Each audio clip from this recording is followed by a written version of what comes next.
ز او زما خزه واته بچی زمونږ د ټولو یو قربانی کافی کیږي کنه د هر یو کس طرف نه یو قربانی وکاو او کچته یو کافی کیږي نو په دې یو کې د گاونډي شریک کول شم کنه د دم زړه ته سن کی یو خدای او خزه واته بچی نه کافی کیږي نه چې گاونډي به مور واچي. الجواب ابو ایوب انصاری رضی اللہ عنہ روایت تے امام ابن ماجر رحمه الله روڑے مشهور روایت تے امام ترمذی روڑے چی کان الرجل فی عهد النبی صلی اللہ علیہ وسلم یضحی بالشاة عنه وعن اهل بیته در رسول صلی اللہ علیہ وسلم زمانه کی با یو سڑی یو ساروی لالو د خپل طرفنا د کور ولا طرفنا بخپل بیتمو خلو خلکو لوی مرکول ادین علیہ ثابت شو چی د یو کور ولا طرفنا یو کافی ده. ګوره د کور د مشر چې قربانی کوي او د سره چې څومره خلک دي چې هغه ته اهل بیت ویل کیږي د دې ځان سره په ثواب کې شریک کوي نو د دې حصر نشي شریعت د نه ویل چې دا به ته دا به پینځي دا به درې چې کور ویل کیږي د ټولو ته د ټول په یو کې شریک کېدی شي الا دا چې دا اوس پنځه شپږ ورونه یو ځای اوسېږي او هر یو جدا دی کور یو دی خو خرچه څه ده جدا ده د یو کور نه حسابي د یو کور نه دی ګورئ د کور جدا دی اهل بیت د جدا دي دغه جدا دي د جدا دي د جدا دا په هر یو باندې قرباني ده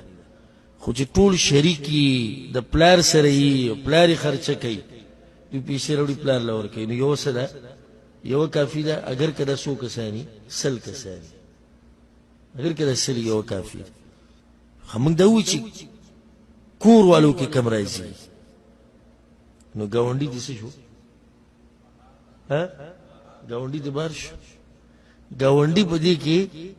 په دې یو کې تاسو نه شریک کی هو دا جدا مسله په ساروي کې شریک کی دا فرق یې ساتيخه ساروي کې شریک کېده دا جدا مسله ده